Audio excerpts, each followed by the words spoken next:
Bayangin kalau dari dulu semua orang ngerti gimana caranya muterin uang. Bukan cuma ngerti cara nyari uang lewat kerja keras, tapi ngerti juga gimana bikin uang kerja buat kita. Kebayang nggak? Kalau sejak remaja kita udah diajarin cara kelola duit, cara bedain aset dan liabilitas, atau ngerti gimana uang kecil bisa jadi besar kalau ditaruh di tempat yang tepat. Mungkin sekarang kita nggak harus kerja mati-matian cuma buat nutupin tagihan bulanan. Mungkin kita nggak bakal takut sama tanggal tua atau bingung kalau ada kebutuhan mendadak. Dan mungkin hidup kita jauh lebih ringan karena uang nggak lagi jadi sumber stres utama. Faktanya, banyak dari kita baru ngerti hal-hal penting soal keuangan setelah umur udah nggak muda lagi. Setelah gaji bertahun-tahun habis tanpa sisa, baru sadar, ternyata harusnya uang itu diputer, bukan cuma dipakai.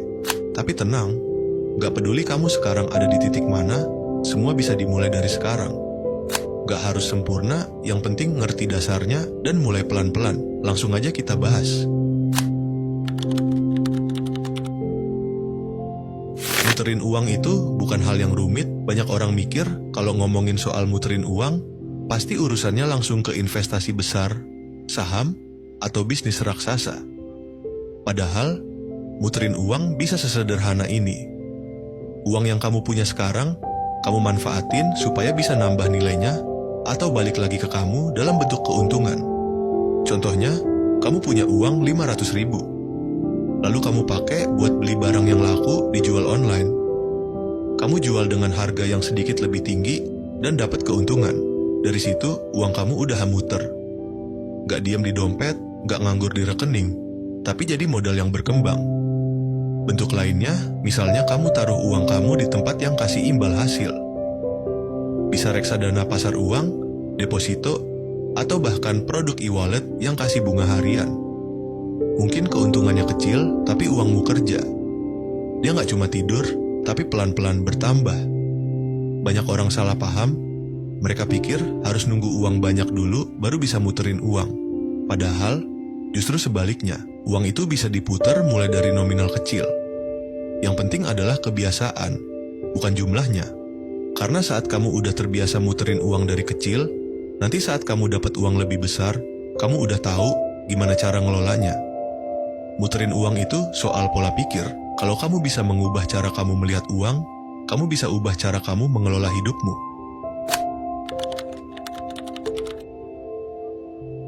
Salah satu alasan utama kenapa banyak orang gak berhasil muterin uang adalah karena dari kecil kita gak pernah diajarin. Kita hafal rumus-rumus pelajaran sekolah, tapi nggak pernah benar-benar ngerti cara kelola gaji pertama. Kita tahu sejarah kerajaan atau jenis-jenis tumbuhan, tapi nggak tahu cara bangun dana darurat. Itu bukan salah kita, karena sistem pendidikan kita memang nggak fokus ke literasi keuangan dasar. Selain itu, banyak dari kita tumbuh dengan pemikiran bahwa yang penting itu kerja keras, cari uang sebanyak-banyaknya, lalu hidup akan aman. Tapi kenyataannya, makin banyak uang yang masuk. Kalau nggak tahu cara muter dan kelolanya, hasilnya tetap sama. Uang habis, nggak tahu kemana. Karena gaya hidup juga ikut naik. Dapat gaji lebih besar, langsung upgrade HP. Ada bonus tahunan, langsung beli motor baru. Dan semua itu bukan salah. Tapi kalau nggak diseimbangkan dengan pengetahuan soal keuangan, bisa bikin kita terjebak di siklus kerja, dapat uang, habis, kerja lagi. Yang bikin makin susah adalah anggapan bahwa investasi atau muter uang itu cuma buat orang kaya. Padahal, justru mereka bisa kaya karena dari awal mereka ngerti cara muterin uang. Bukan nunggu punya banyak dulu, tapi dimulai dari sedikit yang diputar terus-menerus. Kesalahan berikutnya adalah menganggap uang itu netral kalau didiemin. Padahal uang yang diem, nilainya turun karena inflasi. Uang 100.000 hari ini gak akan punya nilai beli yang sama 1 tahun dari sekarang. Jadi, kalau uang kamu diem aja di dompet atau di rekening tanpa kejelasan, dia pelan-pelan kehilangan nilainya. Makanya penting banget untuk kasih kerja ke uang kita.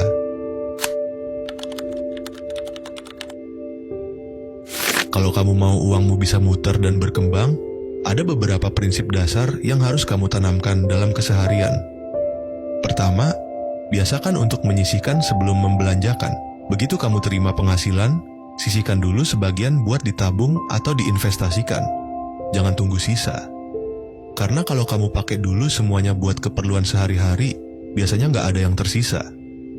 Sisihin minimal 10% setiap kali dapat uang, dan anggap itu kewajiban ke diri sendiri. Kedua, mulai belajar bedain mana yang bisa nambah penghasilan kamu, dan mana yang cuma ngabisin. Simpelnya gini, kalau kamu beli sesuatu, coba tanya, benda ini bakal bantu saya menghasilkan uang nggak? Misalnya, beli laptop karena kamu pengen mulai kerja freelance, itu investasi. Tapi, kalau kamu beli gadget terbaru cuma biar gaya, padahal fungsinya sama aja, itu bisa jadi beban. Kita sering terjebak beli hal-hal yang kelihatannya keren, tapi bikin dompet berdarah. Terakhir, pastikan setiap rupiah yang kamu punya tujuan. Jangan biarkan uang nganggur tanpa arah. Bagi ke dalam beberapa bagian sesuai kebutuhan. Ada yang buat dana darurat, ada yang buat investasi, ada yang memang untuk kebutuhan harian. Kalau kamu nggak kasih arah ke uangmu bakal pergi kemana-mana tanpa kamu sadari. 3 prinsip ini terdengar sederhana, tapi kalau diterapkan dengan konsisten, bisa bikin perubahan besar. Kuncinya bukan di seberapa canggih cara kamu muterin uang, tapi seberapa konsisten kamu menerapkan hal-hal kecil ini dalam hidup sehari-hari. Intinya, kalau dari dulu semua orang paham prinsip sederhana ini, mungkin kondisi keuangan di sekitar kita bakal jauh beda. Tapi, gak usah mikirin yang lalu. Sekarang waktunya mulai dari yang kecil, dari yang kita bisa.